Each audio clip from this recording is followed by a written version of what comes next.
Picture this scenario. You stroll into your favorite local FFL. You spot a dusty piece of hardware sitting in the used case with a price tag of $150. You probably smirk. You tell yourself that chunk of metal isn't even worth the cost of the background check. Now fast forward 5 years. That exact same platform is commanding over $1,000 on the secondary market. Or think about that tiny plastic pocket pistol you swore up and down you would never trust your life to. Fast forward to today. It is sitting at the absolute top of the everyday carry charts across the nation. This industry is completely full of surprises. Today, we are taking a hard look at 7 weapon systems that were absolutely dragged through the mud upon release. The forum commandos called them range toys. The gun counter gatekeepers wrote them off as cheap paperweights. But the free market always gets the final word. These are the platforms that forced the haters to eat their words and made the early investors look like tactical visionaries. Number 7. Ruger LCP. Let us roll the calendar back to 2008. Ruger introduces the LCP, the lightweight compact pistol. This micro-compact tipped the scales at a mere 9.4 ounces. It was chambered in .380 ACP, and it fed from a 6+1 single-stack magazine. Let me be perfectly clear. The traditionalists absolutely despised this thing. The complaints were echoing across every gun range in America. Critics argued the footprint was way too small to get a solid firing grip. They claimed the ballistic performance was entirely inadequate. Shooters complained the trigger pull felt like dragging a cinder block through a mud pit. And the milled-in sights? They were basically non-existent. The old guard was still preaching that serious defenders only carry a full-size 1911, or at the bare minimum, a 9mm combat handgun, not a polymer mouse gun. And honestly, the initial rollout was rough.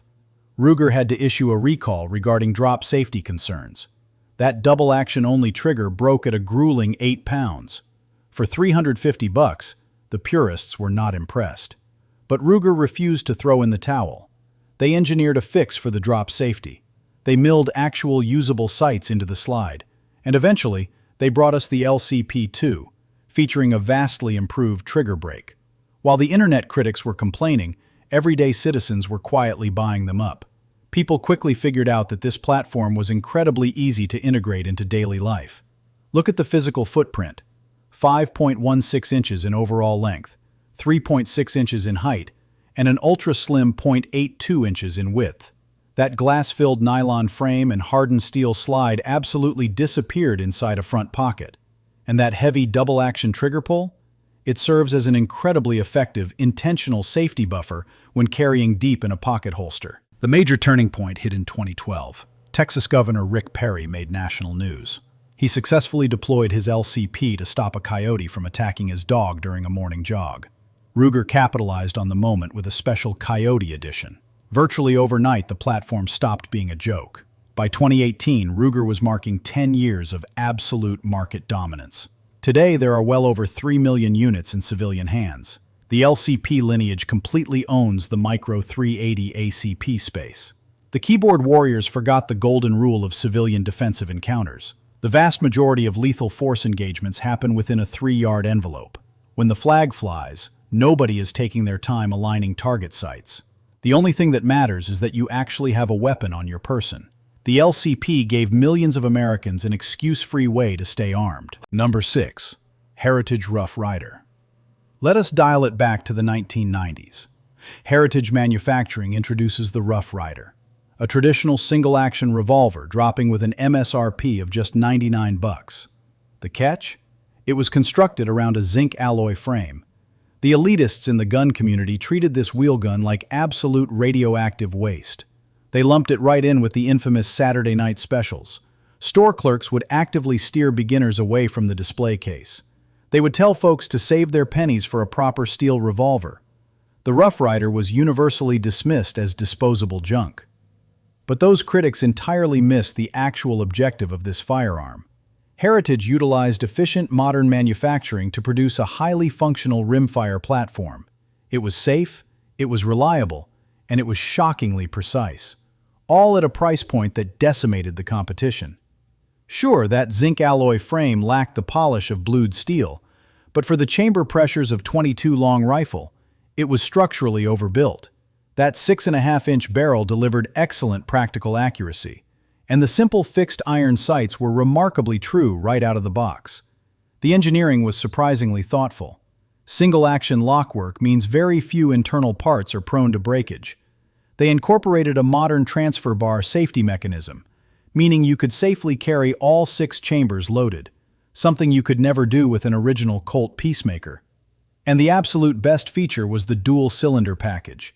You could swap between standard .22 long rifle and high-velocity .22 Magnum in seconds. It was literally 2 distinct weapon systems for the cost of a nice dinner. Then the cultural landscape shifted. A massive demographic of new shooters grew up playing video games like Red Dead Redemption. They wanted that authentic cowboy aesthetic, and they could get it for the cost of a few boxes of premium defensive ammo. Social media absolutely supercharged the demand. Platforms like Instagram and YouTube were flooded with Rough Rider videos. Nobody was running tactical drills in plate carriers. They were just ringing steel and enjoying the fundamentals of marksmanship. Fast forward to today. Heritage ships over 200,000 of these revolvers annually. They offer every conceivable barrel length and grip material on the market. They even released a 16-inch Rancher carbine that took the internet by storm. And the price is still unbeatable. You can find them sitting on shelves for around $150 to $200. The rimfire revolver that the elites laughed at. It is now widely recognized as the ultimate training tool for introducing new shooters to the range. Number 5. Kel-Tec Sub2000. Stepping into the year 2001, Kel-Tec drops a platform that looked like a prop straight out of a cyberpunk movie. A pistol-caliber carbine designed to literally fold in half for storage, constructed heavily of polymer, fed entirely by standard Glock magazines, and priced right around $300. The tactical community took one look and dismissed it as a novelty item. They figured it was just a cheap alternative for guys who could not swing an AR-15 or an M4. Now, George Kellgren has always pushed the boundaries of traditional firearms engineering, but the Sub2000 was a radical departure even for him. When folded, the entire package collapsed down to 18 inches long and 7 inches wide. Snap it open, and you instantly have a 16-inch barrel attached to a 4-pound chassis. The front sight post was physically molded into the polymer handguard. The rear sight was an incredibly basic aperture. Initial range reports were less than stellar. The trigger wall was notoriously spongy. The exposed charging handle tube ripped out beard hairs and made for a terrible cheek weld, and the polymer sights left a lot to be desired. Most FFLs might keep one in the back room, but they never expected them to sell. Then the political climate shifted. Certain jurisdictions began heavily restricting modern sporting rifles. Suddenly, a low-profile pistol-caliber carbine looked incredibly viable. Millions of Glock operators realized they already owned the feeding devices for this rifle. The preparedness community realized it was the ultimate discreet backpack gun. But the real revelation happened at the firing line.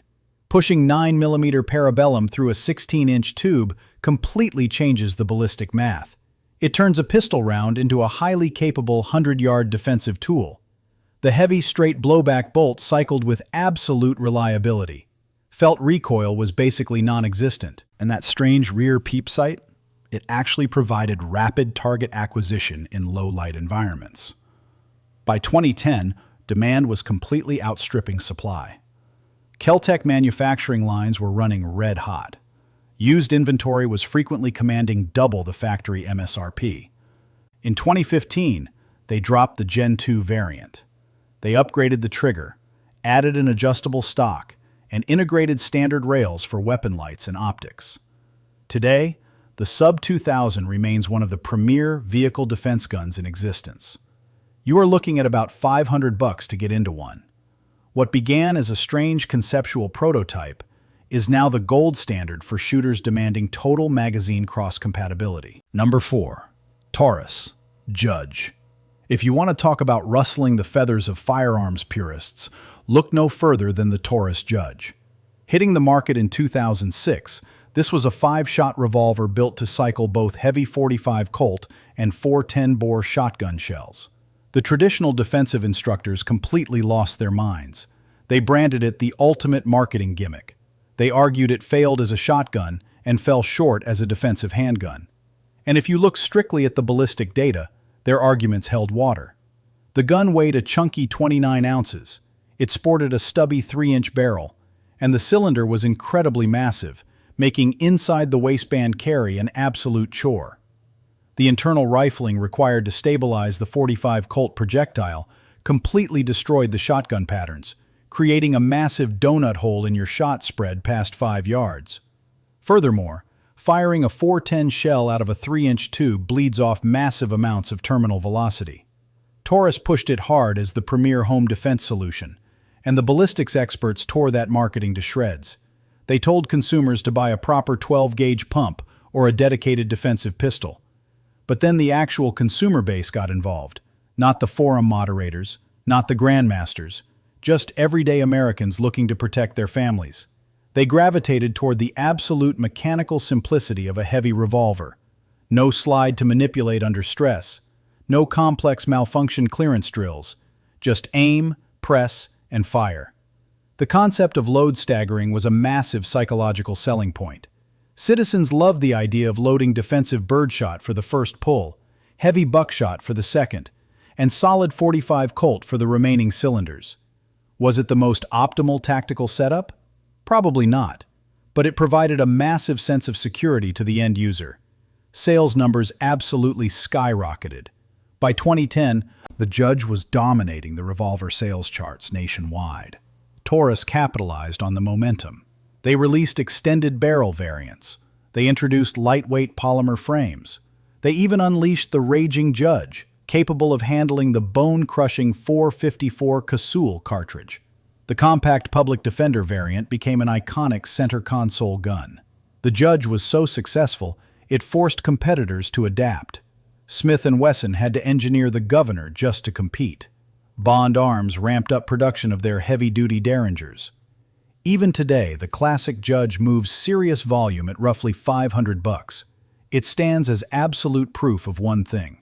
Sometimes the civilian market dictates the rules, regardless of what the ballistic charts say. Number 3.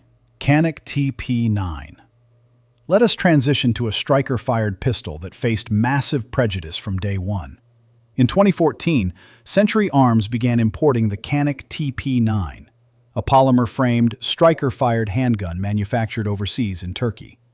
At this point in time, the American tactical market was fiercely guarded by heavyweights like Glock, Smith & Wesson, and SIG Sauer.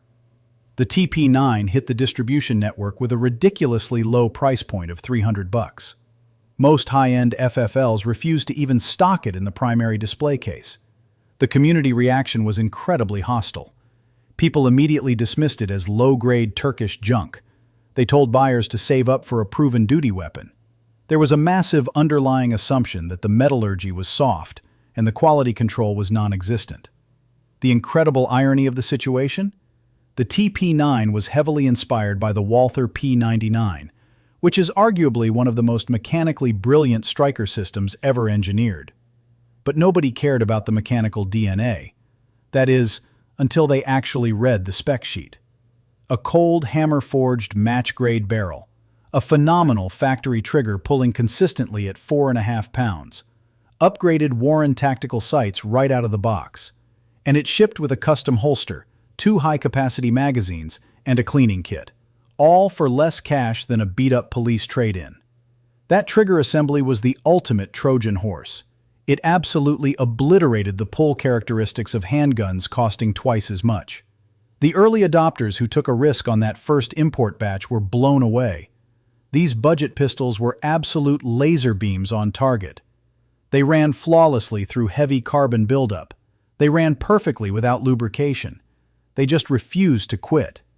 Local USPSA competitors started showing up to matches running a $300 Canik, and they were systematically outrunning guys wielding $2,000 custom race guns. The true tipping point happened when the heavy hitters in firearms media took notice. Massive channels like Hickok 45 and Military Arms Channel put the TP9 through its paces and gave it stellar marks. Then the official industry accolades started stacking up. The entire shooting community was forced to ask, How is a Turkish import delivering this level of performance at this price? Century Arms literally could not import them fast enough. Canik aggressively expanded the lineup, dropping the TP9 SFX for the competitive crowd and the Elite series for concealed carry. Today, the entire TP9 ecosystem commands massive respect, sitting anywhere from $400 to $600 depending on the model. They single-handedly forced the legacy American and European manufacturers to upgrade their factory triggers. The guns they once called junk are now taking home national trophies and successfully riding in duty holsters for law enforcement agencies across the country. Number 2. Springfield XD. The Springfield XD represents one of the most fascinating psychological case studies in firearms history. Long before it featured the iconic crossed cannons on the slide, it was born as a Croatian military pistol known as the HS-2000. This platform quietly slipped into the American market back in 1999. It carried a retail price of roughly $200, and the market reception was ice cold. American shooters took one look at this ultra-budget Croatian import and completely ignored it. Nobody wanted to trust their life to a sidearm from a nation they barely recognized. Ironically, that rock-bottom price tag severely damaged its credibility. Consumers automatically equated the low cost with catastrophic failure risks. The crazy reality is that the HS-2000 was an incredibly advanced design for the era. It seamlessly blended the best safety mechanisms available. It featured a passive grip safety modeled after the 1911, a bladed trigger safety similar to the Austrian Perfection standard, a tactile loaded chamber indicator, and a visible striker status indicator protruding from the rear plate. The grip ergonomics locked perfectly into the hand, yet sitting at $200, the market branded it as garbage. Inventory literally gathered dust in dealer safes for months on end. The entire platform was on the verge of commercial extinction.